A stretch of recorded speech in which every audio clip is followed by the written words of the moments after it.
The chandeliers at Lake Travis Country Club cast a honeyed light across lacquered floors, the kind that made every sequin dress catch and hold a glow. Strings hummed from a discreet quartet near the terrace doors, and the lake beyond, blue and glass still, looked like it had dressed in evening wear to match the guests. Staff in crisp black moved through the splayed rooms with practiced grace, setting down silver trays, refreshing flutes, adjusting napkins so each fold mirrored the next. At the center of it all stood Evelyn Hart, at 52, flawless in pale satin with a sheen like poured champagne. Her hair swept into immaculate waves that did not dare disobey. She smiled the way women smile when the room is theirs and the night will bend to their will. Guests arrived in twos and threes, partners in real estate, boutique owners, a former councilwoman, the general manager of a gallery, who wore his scarf indoors as if it were a credential. They congratulated Evelyn with air kisses and polished phrases, the kind that sound personal and cost nothing. When someone told her she hadn't aged a day, she responded as if she believed it, and when another remarked on the lilies towering in the entry hall, she thanked them as though she had engineered each petal herself. Sandra Whitby clung to her elbow, Sandra of the manicured laugh and evergreen tan, whispering commentary that traveled no farther than the rim of Evelyn's glass. Lydia Collins' Hart paused at the threshold with Blake, checking the ribbon on the bouquet she held. Wildflowers from the hill country. Bluebonnets were out of season, but the florist had found a compromise of Indian blanket, black-eyed Susan, and delicate sprays that suggested the same wind. Lydia had chosen them because they smelled like open fields after rain, and because a bouquet should say something about the giver. She wore a simple navy dress with a modest neckline and soft curls pinned back from her face. She had wanted to look appropriate, not expensive. Blake, comfortable in the room in a way she was not, squeezed her hand and said this would be fine. His tie was new. She had picked it for him last week. They crossed the marble, and the sound of the quartet seemed to sharpen as they stepped into view. A few guests glanced over with polite interest. Then, with that subtle second look Lydia had learned to recognize, curiosity curdling into classification. Sandra's mouth tilted. Evelyn noticed, glided forward, and when the flowers reached her line of sight, her smile acquired a careful layer of surprise. "Oh," Evelyn said, bright and echoing. "How charming." "It's from the hills," Lydia said, offering the bouquet with both hands. "I grew up outside Waco. These always made my mother happy." "Country flowers," Sandra murmured, as if tasting the phrase. "So authentic." Evelyn's fingers touched the ribbon, not the stems. "Yes, very evocative." She pivoted, already signaling a server. "Would you mind finding a vase and perhaps a quieter corner? Somewhere cool." The bouquet began to drift away, ferried by someone whose smile did not change. Lydia watched it travel past a table of orchids and a tower of macarons, the bright prairie colors shrinking against the room's pale palette until they looked like a misplaced picnic. Blake kissed his mother's cheek. "Happy birthday, Mom. You look incredible." "Thank you, sweetheart." Evelyn's eyes lingered on him, then flicked to Lydia with a benevolent appraisal that missed warmth by a few degrees. "You made it in good time." "We did," Lydia said, and tried to smile past the static in her chest. She could name the textures in the room, the satin, the glass, the polished wood, but could not find a place to set down her uncertainty. She anchored herself to details, the faint citrus in the air, the reflection of chandeliers on the lake, the rhythm of a waltz that no one danced to. She had been in lovely rooms before, but this one seemed to require a password she did not know how to pronounce. Charles Hart approached with a measured gait, a quiet counterpoint to the room's performance. He hugged Blake, then turned to Lydia and took her hand in both of his. "Evening, Lydia. Glad you're here." His voice had that grounded timbre of a man who had spent years outdoors listening for what the wind might change. He did not comment on the flowers. He did not need to. He held her gaze a second longer than necessary, and in that second she felt the ground solidify beneath her feet. Dad, Blake said, relieved at the normalness of him. Place looks great, right? Evelyn knows how to put on a night, Charles replied, neutral and true. Sandra chimed in, already amused by something only she could hear. Lydia, we were just saying how bold a bouquet can be. It tells a story, doesn't it? City girls choose lilies. Country girls choose what they know. Lydia's lips pressed into a shape that looked like a smile from afar. I chose what I love. Of course you did, Evelyn said, pleasant as a bell. That's the charm. Around them, the room rearranged itself into conversations that glinted. A real estate couple compared square footage the way other people compare grandchildren.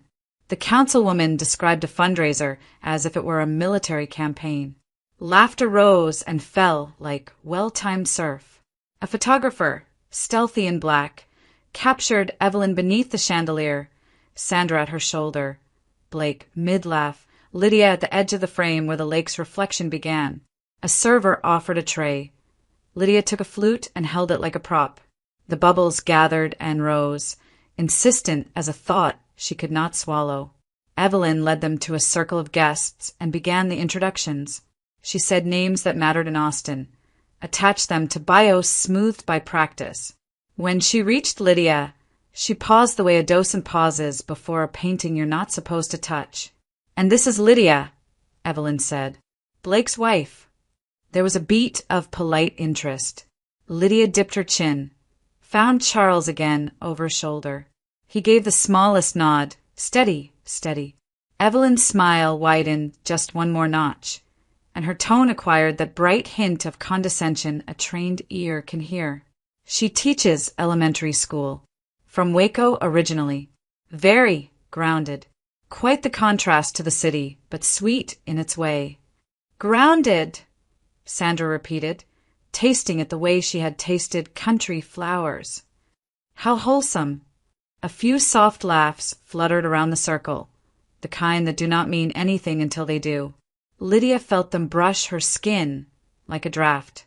She thought of the bouquet cooling somewhere out of sight and of the classroom she loved, construction paper suns, glue sticks, the earnest gravity of small hands learning to write their names. She thought of how work said who you were, and how some rooms refused to listen. Evelyn lifted her glass. To 52, she said, to the circle and to the camera that had drifted close again. To good friends, good taste, and family. She let the last word hover, then turned just enough that the group's eyes followed the movement. And to Lydia, our dear teacher from Waco. Quite simple, isn't she? The laughter this time arrived fully formed, polite on the surface and sharp underneath. It scattered like beads across the floor and rolled into corners. Lydia's smile stayed where she had put it, steady but thinner now, while Charles watched from just behind the ring of shoulders, his expression a quiet anchor against a room intent on drifting. The dinner courses had begun their quiet rhythm, plates exchanging for fresh ones, glasses being refilled before they were even half empty. Outside the wide windows, Lake Travis mirrored the twilight, a ribbon of liquid steel under the string lights curling along the terrace. Inside, warmth and laughter pressed against the glass. When the main course had been cleared, a staff member placed a small silver bell beside Evelyn Hart's seat. She touched it lightly, and the chatter folded itself into silence. The quartet slipped into a softer melody. All eyes turned to her. Evelyn rose, every inch the hostess in command, her glass catching the light like a spotlight's cue. My dear friends, she began, voice mellow with self-assurance, tonight isn't just another birthday. It's a reminder of how far one comes when one refuses to settle. I've spent my life building not just a business, but a name, a family name that means something in this town. She paused for the practiced ripple of approval. And I am grateful to every one of you who stood beside me while I kept that name shining. Applause refined and measured. Lydia's fingers tightened around her napkin. She knew what was coming. Evelyn's toasts always found a stage for someone else's lesson. A voice from the far end of the table called, half teasing. "Tell us about your secret weapon, Evelyn. That son of yours." Laughter followed, and Evelyn placed a hand over her heart as though bashful. "Ah, Blake," she said, turning the full wattage of her smile toward her son. "He is my pride, a man who knows what it means to elevate, to guide, to save a wandering soul when he sees one." She looked down the table to Lydia, letting the pause lengthen just enough. "Why, he even rescued one from a farm outside Waco and brought her all the way to Austin." For a moment, silence thickened before the laughter broke. Bright, polite, devastating. Forks clicked against china. Someone clapped as if she'd told a joke worth keeping. Lydia's face flushed, the heat climbing to her ears. She managed a small smile, the kind that feels like splinters against the skin. Sandra Whitby leaned forward, eyes gleaming with the same kind of mischief that comes easy to the comfortable. "See," she chimed, "who says love can't change a person's class? I call that true transformation." More laughter, softer this time, but just as sharp. Blake's jaw tightened. He stared at his plate, then reached for his glass. He did not defend her. His silence, as always, made everything sound truer. Lydia lowered her eyes to the tablecloth, tracing the weave with the edge of her fork. Words fluttered through her mind, retorts, explanations, things that would have balanced the scales, but they all dissolved before they reached her tongue. The air smelled of butter and lilies, and underneath, humiliation. Evelyn's toast continued, now coasting on the easy current of attention. She thanked sponsors for the boutique's latest charity gala, praised Sandra for her impeccable taste, and made sure to mention the upcoming feature in Texas Living that would celebrate the spirit of local success stories. Lydia listened as if from a distance, her pulse slow and heavy in her ears. When dessert appeared, sugar dust clouds around plates of lemon chiffon, Evelyn turned toward her again, voice honeyed. "Lydia, dear, I must thank you especially for coming. Family means the world to me." She stood, leaned in, and gave Lydia a light, perfumed embrace. To the watching guests, it looked like reconciliation. Only Lydia heard the whisper pressed against her ear. "Next time, darling, bring flowers that don't look like they grew by accident, and maybe a nicer dress." Then Evelyn drew back, smiling for the cameras that always seemed to find her. The guests applauded, mistaking poise for grace. Lydia remained seated, the corners of her mouth set in something close to stillness.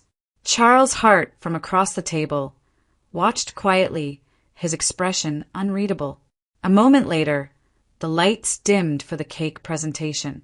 Candles flared. Voices joined in a practiced chorus of happy birthday, and Lydia clapped when everyone else did. The sound of her hands barely registered against the noise. When the song ended and the plates began to circulate again, Lydia excused herself. She stepped onto the terrace, the night air cool against her skin. Beyond the railing, Lake Travis shimmered with the reflections of the club's lights. Perfect, fractured stars trembling on dark water. She gripped the rail, steadying herself. Inside, laughter continued, muffled by glass and distance. Out here, the world smelled faintly of cedar and wind. The surface of the lake rippled once, catching a stray gust, and she thought how easily beauty could disguise cruelty, how stillness could hide the first crack in something once whole. That was when the fracture began, a tiny split in her composure, in her trust, in the quiet dignity she had tried to wear like armor. For the first time that night, Lydia stopped pretending to smile, and though no one saw it, the reflection staring back from the water looked stronger for it. The drive back from Lake Travis was quiet at first, the kind of quiet that hums low and restless between two people who are trying not to start something they know they can't finish. The lights of Austin stretched ahead in a long, glittering sprawl, the highway cutting through it like a blade. Blake's hands gripped the steering wheel, his knuckles pale under the dashboard's blue glow. Beside him, Lydia stared out the window, watching their reflections slide along the glass, two outlines framed by silence. When he finally spoke, his voice came out tight, measured. "You didn't have to sit there looking like that." She turned toward him, confused. "Like what?" "Like you wanted to be anywhere else." "You barely smiled, Lydia. Everyone could see it.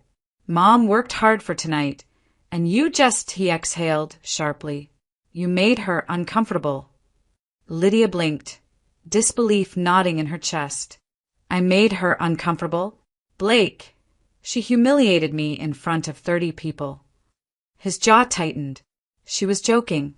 "That's just how she talks. You take everything so personally." "I was her joke," Lydia said softly. "She laughed at where I'm from, at what I do. You didn't say a word."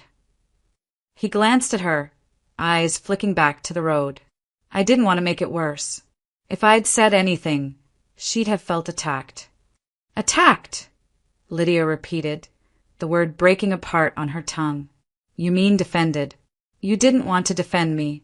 Blake drummed his fingers against the steering wheel. "You're overreacting. Mom doesn't mean harm. She's just old-fashioned. She values presentation, and you—" He stopped himself, but it was too late. "Say it," Lydia whispered. "Go on." He hesitated, then muttered, "You could try a little harder to fit in. Sometimes it feels like you're doing the bare minimum to make her like you." Her breath caught. "You think respect is something I can buy with new clothes and flowers that cost more than my rent?" He groaned. "Don't twist my words.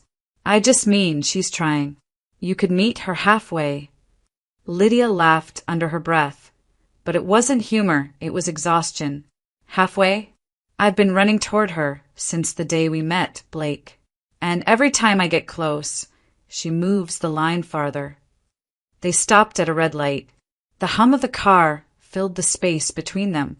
He stared ahead, shoulders stiff, lips pressed thin. She looked at him and saw someone she used to know, a man who once held her in a dusty Texas fairground, promising that love would be enough to bridge their worlds. But that man was gone. In his place sat his mother's voice wearing his face. "Blake," she said quietly, "when did you stop being on my side?" He didn't answer. The light turned green. The car moved forward. By the time they pulled into the driveway, the city had gone still, the air heavy with leftover heat. Blake got out first, not waiting, heading straight inside. Lydia followed, the soft click of her heels on the walkway sounding far too loud. The house smelled faintly of Evelyn's perfume. She'd left candles burning after her last visit, as if to mark her territory. In the bedroom, Blake undid his tie and tossed it onto a chair. "I'm going to bed," he muttered.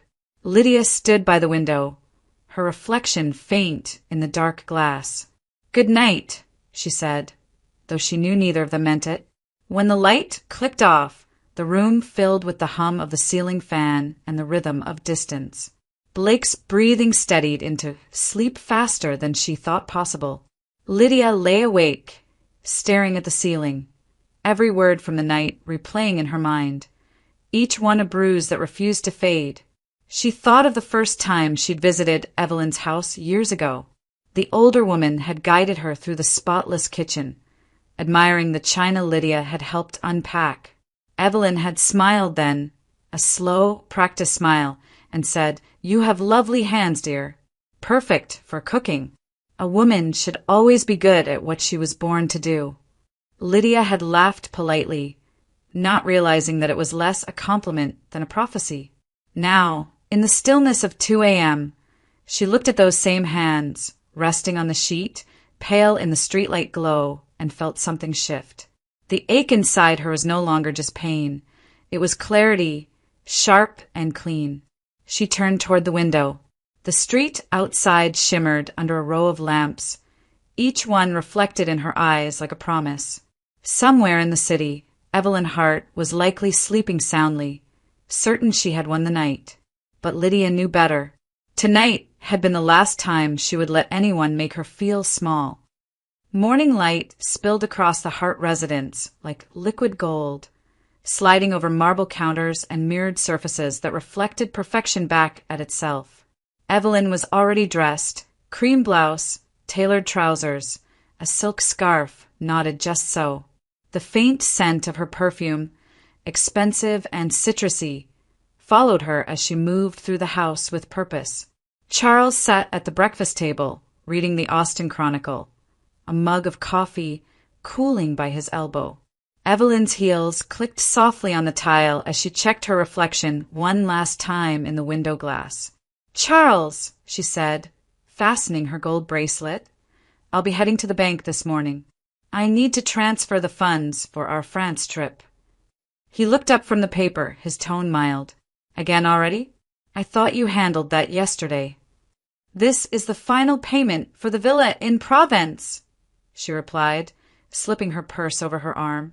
"You know how I am about leaving things unfinished." He smiled, faintly behind the paper. "Yes, dear. Thorough as always." Evelyn leaned over and kissed the air near his cheek. "I'll be back by lunch. Maybe we can go over travel insurance then." Outside, her car glided down the long driveway, sunlight flashing off the hood like a seal of approval. She loved mornings like this, efficient, predictable, perfectly under her control. Across town, in a small apartment on the quieter side of Austin, the day began differently. Lydia stood barefoot in her kitchen, the hem of her robe brushing the tile as the coffee machine hummed. The aroma filled the air, rich, comforting, ordinary. She leaned against the counter, watching the slow drip through the glass carafe. Her face was calm, but her eyes were distant. They had a stillness that came only after a long night of unraveling thoughts. The events of the previous evening flickered through her mind. The laughter, the sting behind the smiles, Blake's silence. Every memory arrived sharper than it had felt in the moment. When the coffee finished, she poured a cup and sat at the small kitchen table where the morning light fell in uneven stripes. A vase of fading flowers sat at the center, the same kind of wildflowers she had brought to Evelyn's party. They were wilting now, petals curled inward, the water clouded. Lydia stared at them for a moment, then reached over and gently removed one petal that had fallen onto the table. She picked up her phone, thumb hovering over a familiar contact. The call connected after 2 rings. "Hi, Mom," she said, her voice soft but steady. "Liddy, sweetheart." Her mother's voice carried warmth and concern. "You sound tired. Did the party go well?" Lydia smiled faintly at the question. "It went as expected." She stirred her coffee slowly. "Listen, I wanted to tell you I'm sending the money back. The one you and Dad gave me to buy Evelyn's gift." Her mother's voice softened, puzzled. "Oh, honey, you don't have to. That was a small thing." "I know," Lydia said, "but I don't want it to go where it's not wanted. You and Dad worked too hard for that money." "Lydia, it's okay," she interrupted gently. "I'm fine. I just want you both to keep it." A pause followed, the kind of silence that holds unspoken worry. Then her father's voice came faintly in the background, asking who was on the line. Her mother answered softly, "It's our girl. She's being stubborn again." That made Lydia smile for real. "I love you both," she said. "We love you too, sweetheart. Don't let that woman get under your skin. Some people mistake kindness for weakness." Lydia looked down at her coffee, the reflection of her own face rippling slightly. "Not any more," she murmured. By late morning, she was dressed and ready. The navy skirt and white blouse she chose were simple but crisp. Her hair, pulled into a low twist, revealed a calm precision that had nothing to do with vanity. On the kitchen table lay a thick envelope, cash and receipts neatly arranged. She slid it into her purse, took one last look around the apartment, and reached for her keys. The day outside was already warming, sunlight sharp enough to glint off car mirrors and street signs. Lydia locked the door behind her and started down the steps, the envelope a faint weight against her hip. Across the street, the trees swayed lightly in the Texas breeze, scattering a few yellow leaves along the pavement. The city stirred, engines revving, dogs barking, someone laughing faintly 2 houses down. It was an ordinary morning, except for the quiet certainty hardening inside her. She wasn't rushing. She wasn't angry. But as she walked toward the parking lot, the faint click of her heels on concrete carried a different kind of rhythm. Measured, deliberate, final. By the time she reached her car, Lydia already knew where she was going. The sun caught in the windshield, a flash of white that made her squint. She slipped on her sunglasses, opened the door, and sat behind the wheel. In her purse, the envelope waited, a silent witness to a decision that had taken shape long before she admitted it aloud. She turned the key, the engine stirred, and the car pulled out onto the street, toward the bank, and toward whatever truth the morning was about to deliver. The Austin First National Bank gleamed with the kind of polished sterility that comforted Evelyn Hart. Everything here smelled of order. Clean marble, waxed floors, quiet power. She swept through the glass doors like she owned the place, her heels making the faintest rhythm on the tiles. The security guard greeted her by name, and the branch manager, Mr. Jenkins, a man in a pale gray suit, hurried forward with an almost obsequious smile. "Mrs. Hart, good morning. Always a pleasure to see you." "Good morning, Roger," Evelyn replied smoothly, adjusting her sunglasses onto her head. "Just a quick visit. I'm transferring funds for our France trip. You know, the villa near Avignon." "Of course," he said. "Would you like a private office?" "Oh, that won't be necessary." She smiled, a queen granting reprieve. "I'll only be a moment." She moved toward the counter, purse tucked neatly against her side, glancing at her reflection in the polished brass trim. That was when she saw her. Across the lobby at one of the automated teller machines stood Lydia. Her posture was calm, her shoulders squared, her movements precise. In her hand was a stack of cash, crisp bills, thick enough to catch the light. Evelyn's steps faltered. At first she assumed she was mistaken. Lydia couldn't possibly have that kind of money. But then Lydia inserted the bills into the slot, pressing the screen deliberately, and Evelyn's curiosity sharpened into suspicion. Her jaw tightened. What was that woman doing here? And where had she gotten that kind of cash? She started forward before she could stop herself, her heels echoing like small gunshots on marble. "Lydia!" she said, her tone clipped and sugarless. Lydia turned slightly, startled but composed. "Mrs. Hart." Evelyn's eyes dropped to the deposit slip on the screen, the scrolling numbers. Her stomach twisted. "What are you doing?" "Depositing money," Lydia replied simply. "That's quite a lot of money, isn't it?" Evelyn's voice thinned, sharp at the edges. "Where did it come from?" Lydia turned back to the screen, unhurried. "It's not yours, if that's what you're asking." Evelyn blinked, taken aback by the calmness in the reply. "Excuse me." "It's not Blake's either," Lydia said evenly, "so you can stop guessing." For a heartbeat, the entire lobby seemed to still. Evelyn's cheeks flushed a dangerous shade. She took another step closer, lowering her voice, but not her fury. "You listen to me. That is my son's money, isn't it? I knew you were ungrateful. But stealing from family—" Lydia removed her card from the machine, eyes steady. "I don't steal," she said quietly. "Don't lie to me." Evelyn snapped, her voice rising, breaking the polite hush of the bank. "I will not let you humiliate this family again. Security." Heads turned. Customers looked up from their phones, whispers rippling through the line. A young teller froze mid-count. "Mrs. Hart," said a calm voice from behind the counter. Rachel Perez, mid-20s, professional in a navy blouse, approached quickly. "Please lower your voice." Evelyn spun toward her. "This woman is depositing stolen funds. I want you to stop that machine immediately." "I'm afraid I can't do that, ma'am," Rachel said, gentle but firm. "Our system doesn't allow interference once a transaction has started." Well, then call the police. Evelyn insisted, her voice loud enough to bounce off the vaulted ceiling. Lydia didn't flinch.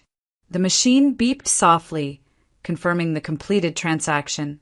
She waited, retrieved her card, and accepted the printed receipt.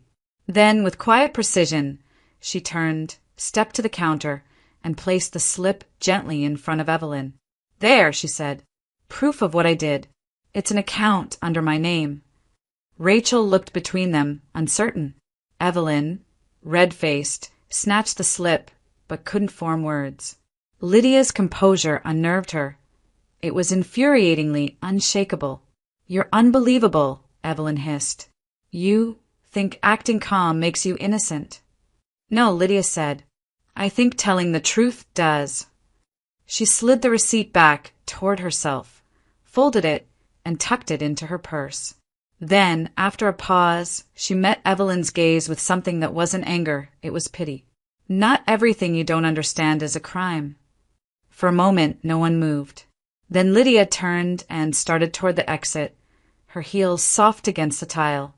The room's murmurs followed her like the echo of a verdict already decided. Evelyn stood frozen, breath short, watching her daughter-in-law cross the glass threshold into sunlight. It wasn't the kind of departure she'd expected. No shouting match, no tearful defense. Just quiet dignity, which somehow stung worse than guilt. As the doors slid shut behind Lydia, Evelyn found her voice again, shrill and brittle. You'll have to explain this, she shouted after her. Do you hear me?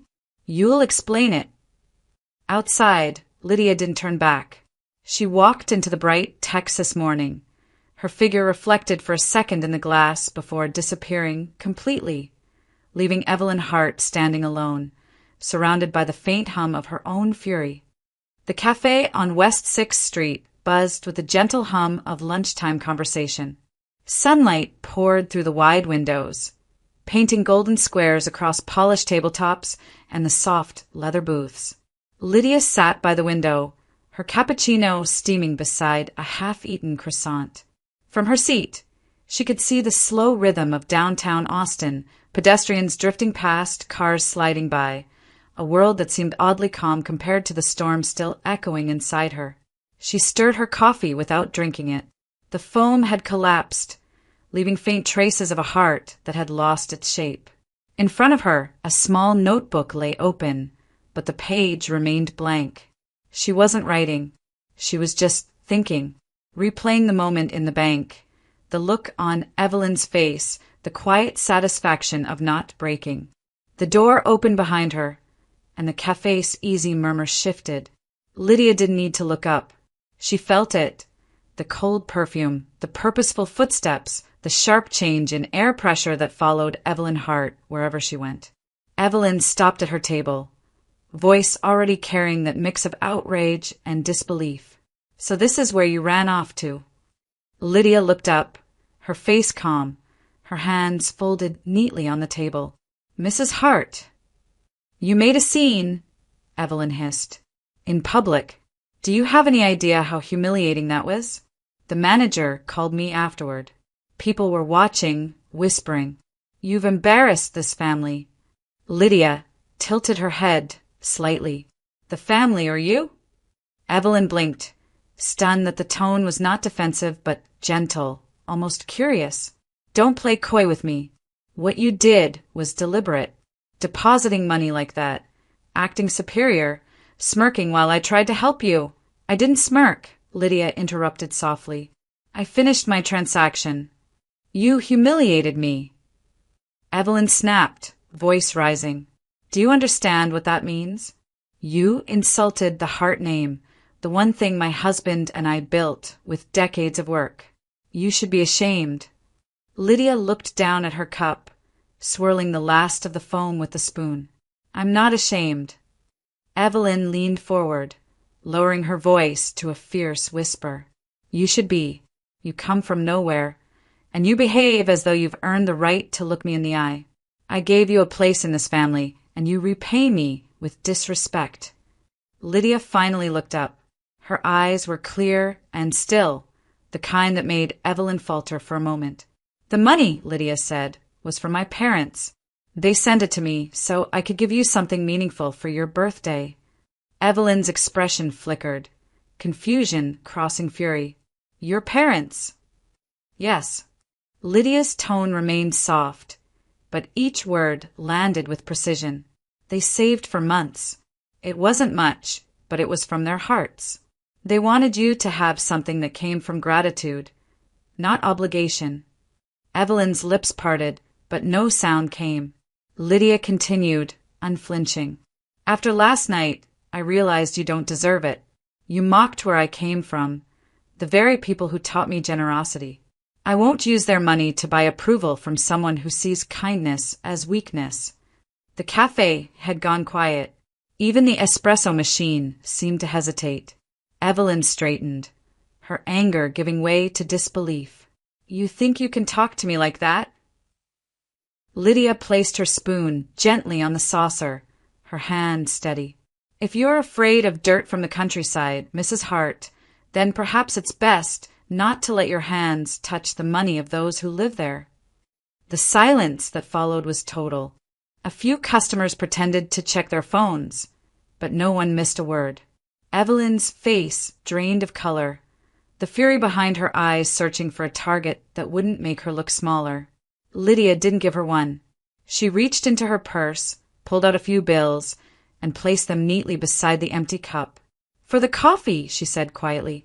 "Lydia!" Evelyn called after her, voice trembling between anger and something close to fear. "Don't walk away from me. You'll regret this." Lydia rose, adjusting her bag over her shoulder. "No," she said, turning slightly toward her, her voice calm, certain. "I think I'll be fine." She stepped away from the table, her heels soft against the tile, passing through the sunlight spilling across the cafe floor. The door opened with a quiet chime as she left, and for a brief moment, the scent of fresh air followed her out. Inside, the silence lingered. Evelyn stood frozen beside the half-empty cappuccino, the echo of Lydia's words hanging in the air like smoke that refused to fade. By late afternoon, the Hart residence felt heavier than usual, like the walls themselves had absorbed Evelyn's fury. The air smelled faintly of her perfume, and the roast Charles had started but abandoned once her voice filled the kitchen. Evelyn paced near the counter, silk blouse immaculate despite the heat rising from her anger. "She humiliated me, Charles," she said, gripping her wineglass too tightly. "In public, at the bank, in front of everyone. She made it look as if Charles looked up from his chair, patient but tired. "As if you what, Evelyn?" "As if I were some kind of tyrant," she snapped. She was rude, arrogant. That girl's always been ungrateful, but this was calculated. She wanted to hurt me. Across the room, Blake sat stiffly, elbows on his knees, his phone in his hand. He hadn't said much since walking in, only listened while his mother's words collided against the quiet. "Did you hear me?" Evelyn continued, turning toward him. "Your wife caused a scene. The entire staff saw it. Roger Jenkins called after I left. He said people were talking. Talking, Blake. Do you understand what that does to our name?" Blake rubbed his forehead, exhaustion shading his voice. "Mom, please. Maybe it wasn't what you think." Evelyn's eyes flashed. "You weren't there." "I know," he said. "That's the point. I wasn't there." Charles took a slow sip of coffee that had long since gone cold. "Maybe," he said carefully, "Lydia was only trying to keep her dignity." Evelyn spun toward him, incredulous. "Her dignity? Charles, what about ours? She embarrassed me in a bank full of people." "Evelyn," he said softly, "it sounds like she didn't yell or cause a scene. You did." The silence that followed was thin and cutting. Evelyn's mouth opened, then shut again. Her husband's calm was infuriating. He had that unshakable steadiness that felt like condescension in moments like this. "You weren't there either," she said finally, voice trembling with rage. "Don't you dare take her side." "I'm not taking sides." Charles replied, still even. I'm saying maybe she's had enough. You've never made it easy for her.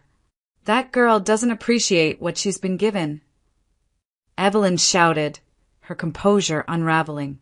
We took her in, treated her as family, and this is how she repays us?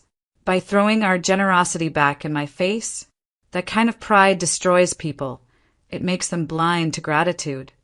Blake looked up at his mother, his expression uncertain. Maybe she's not blind. Maybe she's just tired. Evelyn turned sharply. Don't start with me too, Blake. He exhaled, thumbing at his phone again. I need to talk to her, he muttered. Charles nodded slightly. That might be wise. Go ahead, Evelyn said bitterly. Maybe she'll explain why she thinks she's better than us. Blake ignored her, pressing the call button. The line rang once, twice, then went to voicemail. He tried again, waiting longer this time. Still nothing. He stared at the screen until it dimmed, then slipped the phone into his pocket. She's not answering, he said quietly. Evelyn laughed once, dry and sharp. Of course she isn't. She knows she's in the wrong. Charles said nothing. He simply looked toward the window, where the sun was slipping behind the live oaks, the fading light cutting across the floor in soft, uneven bars. Across town, Lydia stood in her small apartment, the late-day sun washing through the curtains. The silence felt clean, peaceful. Her phone, face down on the counter, buzzed once, then again, and finally fell still. She didn't move to pick it up. On the table lay the envelope she'd carried earlier that morning. It was thinner now. Inside were papers, neatly folded, already signed. The ink had dried hours ago. She ran her thumb along the edge of the envelope, not with hesitation, but with certainty. Then she set it down beside her purse and exhaled, a long breath that felt like release.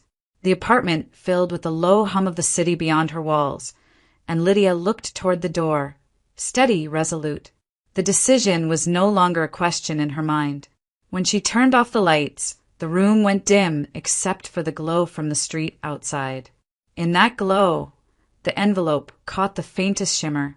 It was the only thing left on the table.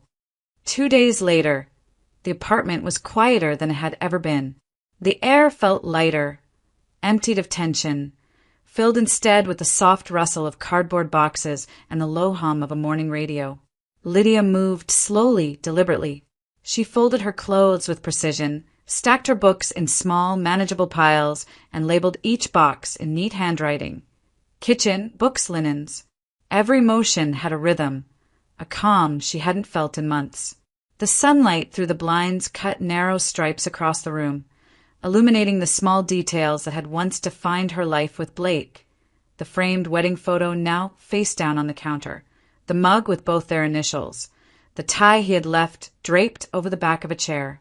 She picked it up, hesitated for a moment, then laid it neatly on the seat, as if returning something borrowed rather than something lost. On the kitchen table, she placed her wedding ring. Gold, simple, its shine softened by time. Beside it, she set a folded letter sealed in a plain white envelope. The handwriting on the front was clear and steady for Blake.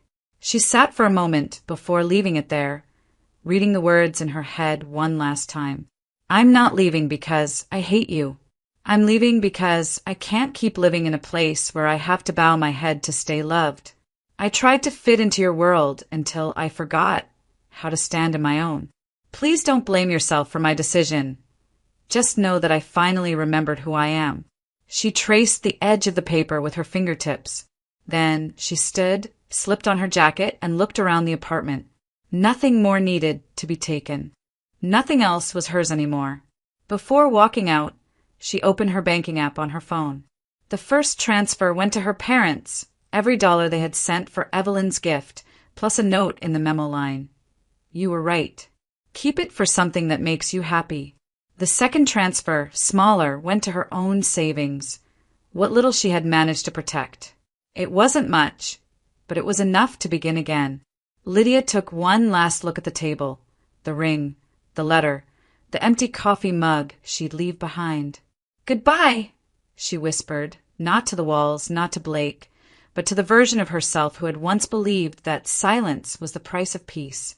She locked the door behind her and didn't look back. The road out of Austin stretched wide and open under a pale afternoon sky. The skyline receded in the rearview mirror, shrinking with every mile. Lydia drove with the windows cracked just enough for the wind to thread through her hair. The radio played something slow and melodic, guitar strings and a voice that carried the weight of longing without surrender.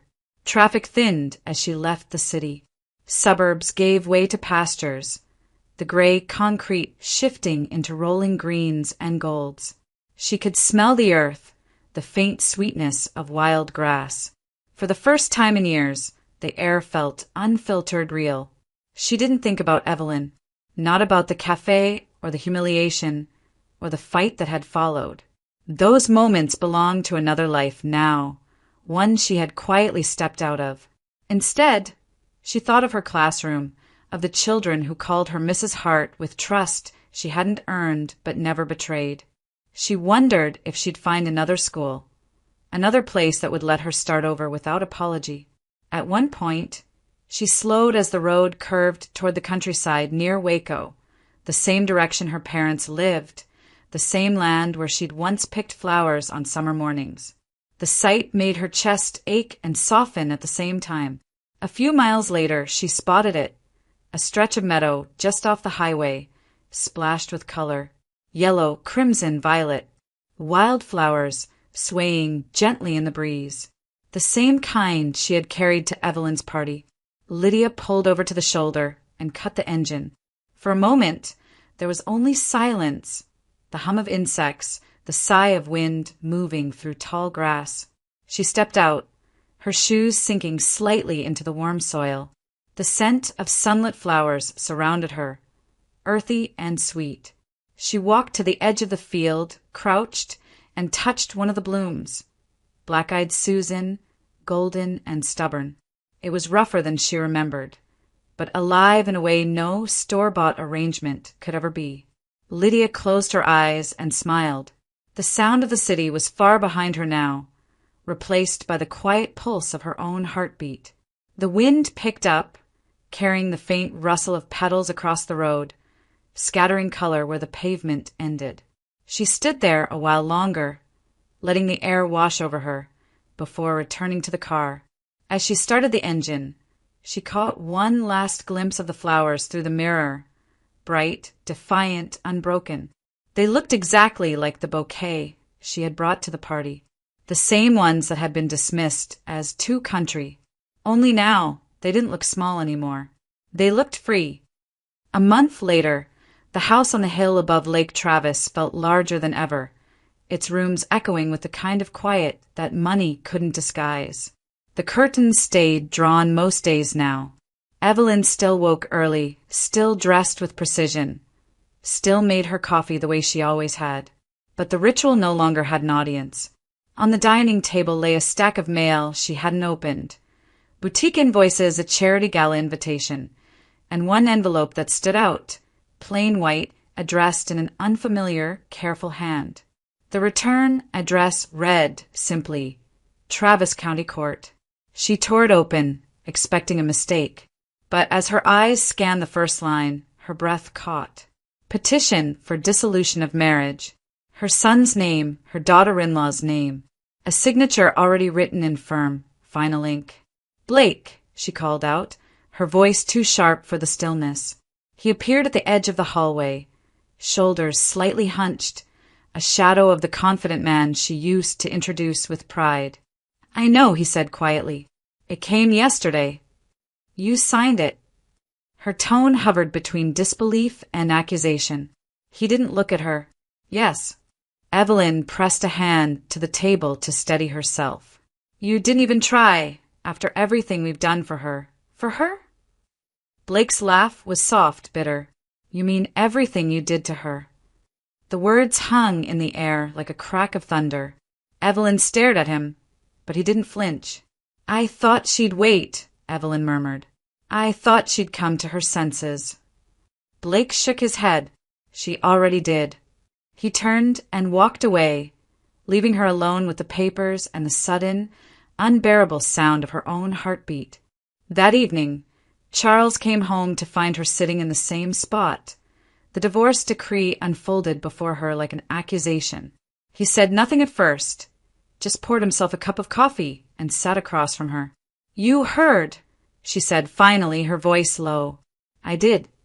"She's gone," Evelyn whispered. "Completely gone. Not just from Blake. She sent a letter for you." She slid an envelope across the table.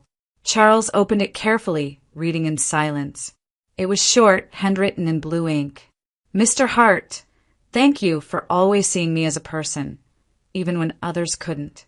You reminded me that dignity doesn't need permission. I'll never forget that. Lydia," he folded the letter slowly, his face unreadable. "She's a good woman," he said at last.